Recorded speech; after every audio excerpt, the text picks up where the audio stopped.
Good evening everyone, welcome back to the channel. So अभी almost 6 बजने वाले हैं। बिटकॉइन पे एक एक्सपेक्टेशन है, बट अभी थोड़ा सा वेट करने के बाद एक जोन के आसपास आए, ये यहाँ से भी किया जा सकता है। मतलब एक्चुअली ये अभी 800 भी टच नहीं किया है। मैं अराउंड 7 to 600 की रेंज से करने का ट्राई कर रहा हूँ। मतलब वहाँ पे आया तब एक लॉन्ग पोजिशन के लिए, ये अपना एक्सपेक्टेशन है। तो फिलहाल वहाँ आने देते हैं। आज थोड़ा सा निफ्टी को समझ लेते हैं। निफ्टी थोड़ा सा इंटरेस्टिंग था।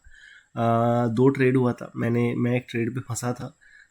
स्टॉप लॉस एक गया था, ठीक है। तो इस कैंडल से मार्केट था, इसको हटा देते हैं। थोड़ा हाई लो को देखना जरूरी है। तो ये आज का जो ये था स्टार्टिंग में, तो ये हाई था और फर्स्ट कैंडल ने ही एक लो लगाया था नीचे वाला। मतलब 900, सॉरी कितना था, 100 के नीचे वाला जोन को हिट किया था, ठीक है। तो आज क्या हुआ एंड ऑल थोड़ा सा समझते हैं, इंटरेस्टिंग। और ये ट्रेड अपना हुआ था फाइनल, जिसमें टारगेट अपना आ गया था डिजायर। मैंने यहाँ तक वेट नहीं किया था, मैंने यहीं पे आउट कर दिया था, क्योंकि एक स्टॉप लॉस लगने के बाद थोड़ा सा माइंड सेटअप मतलब चेंज हो गया था, क्योंकि इसको इस जोन तक जाना नहीं चाहिए था, ठीक है। थोड़ा सा समझते हैं क्या हुआ था एंड ऑल। बिटकॉइन को भी नोटिस करते रहना पड़ेगा। ये यहाँ पे आए तो एक लॉन्ग पोजिशन बन सकता है, ठीक है। तो डेटा में देखते हैं क्या हुआ। 9-15 का डेटा है, 14 का डेटा, 15 का डेटा, ठीक है। तो स्टार्ट हुआ यहाँ से ही 26,100 से स्टार्ट था सपोर्ट। रेजिस्टेंस भी वहीं से स्टार्ट था, ठीक है। आफ्टर सम टाइम वीकनेस आना स्टार्ट हुआ दोनों साइड में। तो ये इनिशियल है, जस्ट फॉलो कर लेते हैं क्या हुआ एंड ऑल, ठीक है। तो ये इतना छोटा सा शिफ्टिंग को मैटर नहीं किया जाएगा कि ये बुलिश वाला शिफ्टिंग हो गया एंड ऑल। तो ये यहाँ से ही स्टार्ट माना जाएगा। और यहाँ पे वीकनेस दिख रहा था, ठीक है। तो अगर मार्केट कहाँ खुला था वो भी मैटर करता है। ये आज का ओपनिंग था 122 पे, मतलब 100 के अपसाइड वाले जोन पे ही मार्केट खुला था, ओके। तो 100 के अपसाइड वाले जोन पे खुला था। मार्केट ने खुलते खुलते ही एक ड्रॉप लगा दिया वहाँ से, डाउन साइड वाले, ऑलमोस्ट एक डाउन साइड वाले जोन तक का ड्रॉप आ गया था फर्स्ट कैंडल पे ही, ठीक है। थोड़ा सा शिफ्टिंग को समझते हैं, आफ्टर दैट डिस्कस किया जाएगा क्या हुआ एंड ऑल। तो परसेंटेज यहाँ पे इंक्रीज हो रहा था, एक वॉल्यूम यहाँ पर भी बढ़ रहा था। तो अगर इस सीन में अगर ये होता है ना प्रॉपर अराउंड 60-74 इस जोन के आसपास आ जाता है, तो एक पुश मिल जाएगा। जिस तरह का राइट नाउ सीन है, 9-15 का ही डेटा है ये। तो अगर वो सीन हुआ तो 16 यहाँ पे 72%, 100%, ये 95%। तो अपसाइड में वीकनेस दिख रहा है, बढ़ता हुआ ही दिख रहा है। तो ये 9:16 पे भी अगर ये हाँ था ना 26,100 के मतलब प्रॉपर जोन के आसपास आता है, अराउंड 77-64, तो वहाँ से इसको पुश मिल जाता। बट ये स्ट्रगल कर रहा था, मतलब स्ट्रगल इन द सेंस कि 83 को फर्स्ट टच किया, वहाँ से फिर रेजिस्टेंस पे गया, वहाँ से इसको फॉलो थ्रू मिला और ये आया 64-65 पे, जो कि ये था, ठीक है। और इन बिटवीन ट्रेड मैंने नहीं किया था, मैं भी एक्सपेक्ट कर रहा था कि यहाँ से आए तो बुलिश ट्रेड किया जाएगा, ठीक है। बट ये वाला ट्रेड भी मैंने नहीं किया, मतलब बुलिश वाला ट्रेड भी मैंने नहीं किया। मैं रीज़न दिखा देता हूँ, आपको समझ आ जाएगा ये एक्चुअली वो अवॉइड क्यों किया गया था। ये यहीं से पुश ले रहा है, ठीक है। वेट करते हैं थोड़ा सा, बिटकॉइन पे अभी थोड़ा सा चलने देते हैं, अभी जस्ट स्टार्ट हुआ है, ओके। तो ये अभी के हिसाब से जब भी ये प्रॉपर 26,000 के नीचे आएगा तो उसको एक पुश मिलेगा अपसाइड में। इन बिटवीन इसने क्या किया, पहले कैंडल में ही तो यहाँ पे हिट कर चुका था, सेकंड कैंडल पे भी हिट कर चुका था। अब यहाँ से रिजेक्शन लेके ये पहुंचा। इस कैंडल का भी देख लेते, 9:30 वाला डेटा भी देख लेते, क्या चेंजेस हुआ आपको वो देखना जरूरी है। ये नीचे प्रॉपर गया, वहाँ पे सपोर्ट लेने जाता है वो, मतलब प्रॉपर सपोर्ट पे जाएगा तभी उसको वो पुश मिलेगा। अप साइड वाला टास्क कंप्लीट हो गया था, उसको डाउन साइड जाना था, ओके। 9:29 और ये कैंडल है 32-35 वाला, ठीक है। अब ये 120 के आसपास ये परसेंटेज कभी इंक्रीज हो रहा था, यहाँ से भी पुश आ रहा था। तो अभी देखो इन बिटवीन दो चीज हुआ था, यहाँ से भी पुश आ रहा था। बट ये जब तक इस सपोर्ट के नीचे नहीं आएगा तब तक ये पुश का कुछ मतलब नहीं बनता ना। यहाँ से भी तो पुश आ रहा है और ये ऑलरेडी उस जोन के आसपास है, यहाँ पे है। तो यहाँ से अगर शॉर्ट किया जाए तो रिस्की हो सकता है। यहाँ पे आप ऑब्जर्व करो, क्योंकि देखो यहाँ पे परसेंटेज बढ़ा हुआ है, तो आप चाहोगे कि आपका, मतलब मेरा इंटेंशन क्या था कि ये 26,100 के डाउन साइड वाले जोन पे आए तो मैं एक ट्रेड करूंगा। आफ्टर दैट क्या हुआ, जब ये इसके बाद इसको यहाँ पहुंचना था, बट मैंने वो अवॉइड किया, मैंने किया नहीं, क्योंकि मेरा इंटेंशन था कि बुलिश वाला ट्रेड करेंगे जिस तरह से तब उस टाइम पे शिफ्टिंग चल रहा था, ठीक है। ओके, तो 45-10 मिनट बाद देखते हैं क्या हुआ। ये परसेंटेज फिर रैपिडली डिक्रीज होता गया, ठीक है। डिक्रीज होता गया और मेरे माइंड में क्या चल रहा था, मैंने बुलिश ट्रेड उसी लिए नहीं किया। ये इस जोन पे एक हिट हुआ था फर्स्ट कैंडल पे, सेकंड हिट हुआ था यहीं पे था मार्केट। सेकंड हिट होने के मतलब सेकंड हिट करने जा रहा था मार्केट 40 जब 9:40 हो रहा था, तो मुझे थोड़ा सा डाउट हुआ कि ये शायद और एक डिप लगा दे, क्योंकि ये परसेंटेज कंटिन्यूसली अच्छा खासा इंक्रीज हो रहा था, दोनों साइड से पुश चल रहा था। बट देखो सीन क्या हुआ ना, मतलब यहाँ पे थोड़ा सा कॉन्फिडेंट मेरा डाउन ये फर्स्ट कैंडल की वजह से रहा कि एक तो 83 के जोन को हिट कर दिया है, 67 78 को भी हिट कर चुका है, उसके बाद ये फिर से एक फॉलो थ्रू दिया था और 65 को फिर से हिट किया। तो मेरे को यहाँ पे थोड़ा सा कॉन्फिडेंट नहीं आया, क्योंकि जिस तरह से यहाँ पे शिफ्टिंग हो रहा था।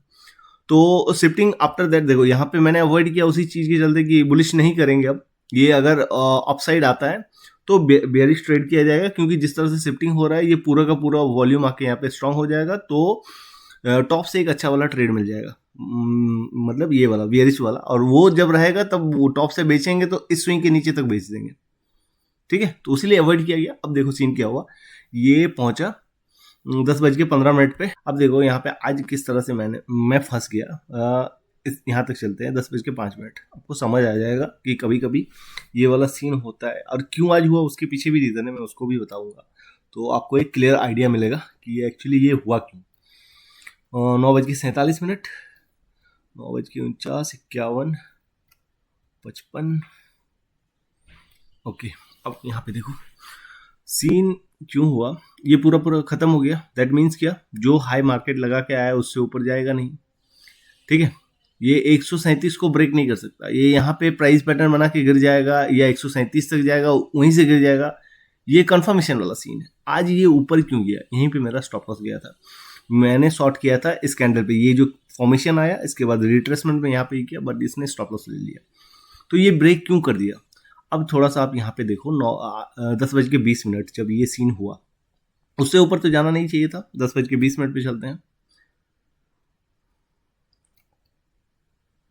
बट स्टॉप लॉस गया, ठीक है, बट वो टास्क कंप्लीट करेगा। अगर कुछ न्यूज नहीं रहा तो वो टास्क डेफिनेटली कंप्लीट करेगा। ये 19 यहाँ पे देख रहे हो, ये कंटिन्यूसली मतलब ये ओपन इंटरेस्ट की वजह से ये वाला सीन हुआ था।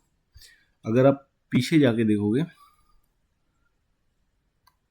98, 97, ठीक है, तो ये ओपन इंटरेस्ट की वजह से मार्केट थोड़ा सा एक्स्ट्रा पुश कर गया, ये मुझे लग रहा है, क्योंकि अदरवाइज मैंने आज तक नहीं देखा है कि अगर उस तरह का शिफ्टिंग हो गया है तो इस हाई को वो ब्रेक कर दे। बट आज हुआ, वो भी थोड़ा सा मुझे लगा, नहीं तो मैं इस ट्रेड में बहुत ज़्यादा कॉन्फिडेंट था और मेरा क्वांटिटी भी अच्छा वाला था, और मेरा स्टॉप लॉस गया, प्रॉपर स्टॉप लॉस था 15 पॉइंट का स्टॉप लॉस गया मेरा। बट ठीक है, वो स्टॉप लॉस गया। इसको अगर ये फॉलो थ्रू कर देता, मैं जस्ट कंटिन्यूसली वेट कर रहा था, क्योंकि देखो नीचे वाला टास्क कंप्लीट हो गया है। जिस तरह से शिफ्टिंग हुआ है, ये अगर गिरा तो इस स्विंग के नीचे जाएगा, इस स्विंग के नीचे कंफर्मेशन के साथ आएगा।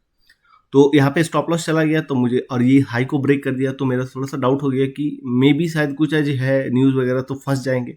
और एक स्टॉप लॉस लगने के बाद आपका थोड़ा सा कॉन्फिडेंस डाउन हो जाता है, क्योंकि आपने प्रॉपर लॉजिक के साथ वहाँ पे शॉर्ट किया था, ठीक है।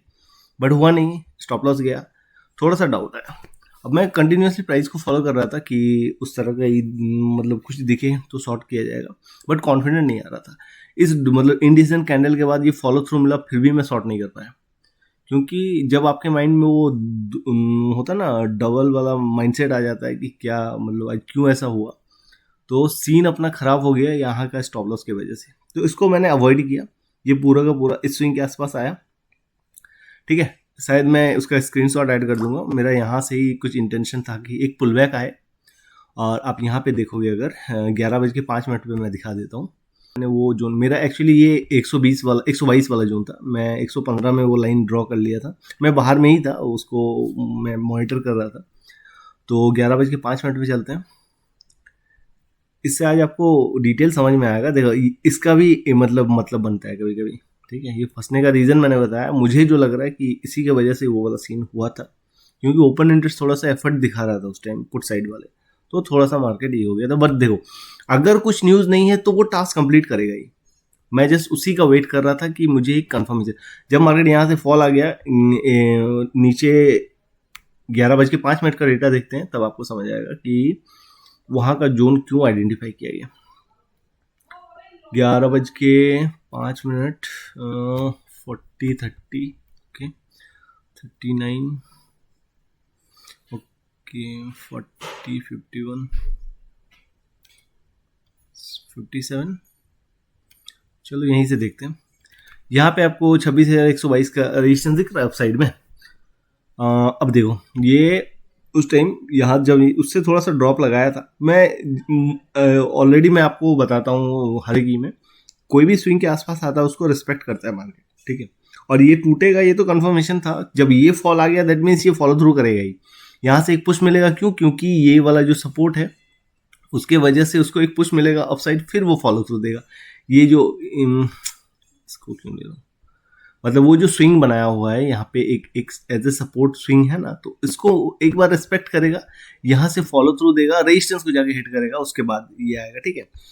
तो 122 का उसीलिए वो ये था मेरा एक्सपेक्टेशन था, वो लाइन 115-16 में खिंच गया था, वो 122 का था।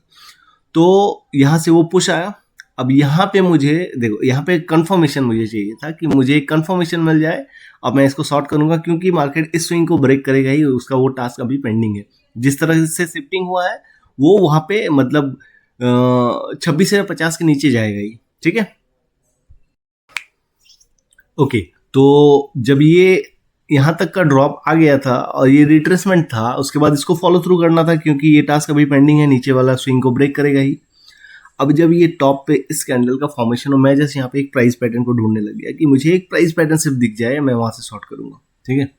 अब यहाँ पे क्या हुआ, उसके बाद वाला 5 मिनट्स इंडिसीजन कैंडल आया, और इंडिसीजन कैंडल के बाद ये नेक्स्ट कैंडल टॉप में निकलने का ट्राई कर रहा था, ठीक है।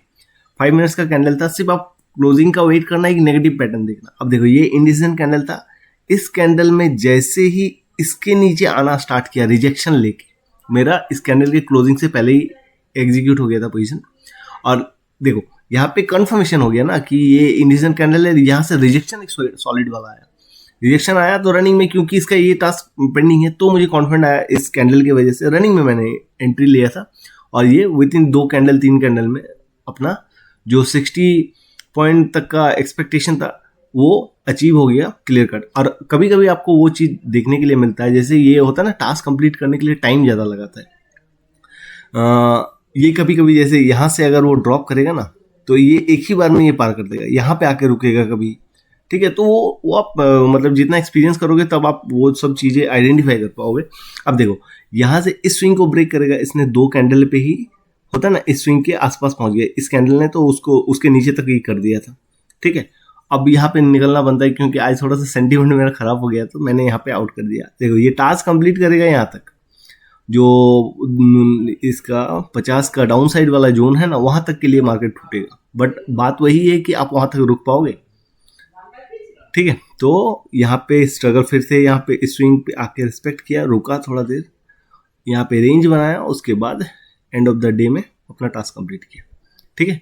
तो ये इस तरह से था अपना ये होता ना 4 कैंडल 5 कैंडल का ही ट्रेड था, बट जब एक स्टॉप लॉस आ गया, मोस्ट ऑफ द डे में आपको ये हाई ब्रेक होता नहीं दिखेगा, जैसे आज जैसे ब्रेक हो गया ना, मैंने ये बहुत बार ये किया और मेरा क्वांटिटी यहाँ पे ज़्यादा था क्योंकि मैं इसमें बहुत ज़्यादा कॉन्फिडेंट था, ठीक है। बट होता है कभी कभी मार्केट आपको सरप्राइज कर देता है, तो स्टॉप लॉस उसीलिए अपना डिसाइडेड रहता है कि मुझे इतना ही देना है, तो उसीलिए मैंने वहाँ पे छोड़ दिया कि जब आप आगे निकल रहा है तो पता नहीं क्या कुछ न्यूज़ हो सकता है तो आप फंस जाओगे, उसीलिए छोड़ दिया। बट आपको पता है कि ये अगर कुछ न्यूज़ नहीं रहा तो ये उसी फॉर्मेशन में चलेगा। यहाँ से भी मैंने ट्रेड छोड़ा कि चलो इसको पहले बहुत बार अभी टाइम देगा, तो यहाँ से ट्रेड छोड़ा, पुल बैक आया, यहाँ पे प्राइस पैटर्न दिखा, शॉर्ट कर दिया, अपना प्रॉफिट आ गया। तो उस वजह से अगर इनकेस आप गलत होते हो तो अपना डिज़ायर जो होता है ना कि एक आपका फिक्स जो है स्टॉप लॉस है उसको ही करो, वेट करो, अच्छे से समझो कहाँ से फिर से आपको वो मौका देगा। सिर्फ आपको वो पता होना चाहिए कि मार्केट जिस तरह से शिफ्टिंग हुआ है, मार्केट का टास्क क्या हो सकता है। मार्केट में जिस तरह से शिफ्टिंग हुआ तो ये 26-50 के नीचे तक तो जाएगा ही मार्केट, ठीक है। 26-50 के नीचे तक जाएगा, आपको पता है। आप सिर्फ वहाँ पे उसको आइडेंटिफाई करो कि अब मेरे को ट्रेड कहाँ से करना है। जैसे मैंने यहाँ पे क्यों मैं यहाँ पे वेट किया, यहाँ से यहाँ का पुल बैक क्यों मैंने वेट किया, वहाँ पे आपको उसका डिटेल इंस्टा पे मिल जाएगा, स्टोरी पे, जो स्टोरी पे मैंने लगाया था क्या मेरा एक्सपेक्टेशन था कहाँ से एंट्री हुआ है ऑल। तो मुझे पता है कि ना ये जब स्विंग पे आएगा तो वो एक रिट्रेसमेंट देगा, तो वहाँ से मैं ट्रेड करूँगा, क्योंकि शिफ्टिंग तो उस वाइज हो गया है ना, इसको नीचे वाला टास्क कंप्लीट करना ही है। इनिशियल तो इस स्विंग के तो नीचे जाना ही है ना, वहाँ तक मेरे को टारगेट मिल जाएगा। तो बस उसी तरह से आपको मार्केट को फॉलो अप करना है, आपको ट्रेड मिल जाएगा। स्टॉप लॉस फिक्स होना चाहिए, ऐसा नहीं है कि ये होगा ही, ऐसा वाला कभी नहीं। स्टॉप लॉस ले लो, आउट हो जाओ, कोई प्रॉब्लम नहीं है, आपको और अपॉर्चुनिटी मिलेगा, उससे ज़्यादा पॉइंट आप कैप्चर करोगे, ठीक है। जैसे यहाँ पे 15 पॉइंट का मेरा स्टॉप लॉस किया, डजेंट मैटर, मैंने यहाँ पे 60 पॉइंट वहाँ से अचीव कर लिया। तो उस तरह से रिस्क एंड रिवॉर्ड, ठीक है। चलो, आई होप समझ आया होगा क्या प्लान था, क्या शिफ्टिंग हुआ एंड ऑल। आपको डिटेल समझ में आ गया होगा। अगर रिगार्डिंग कुछ भी क्वेरी रहे तो आप ये करना, मैं उसको डिटेल में एक्सप्लेन कर दूंगा, ठीक है।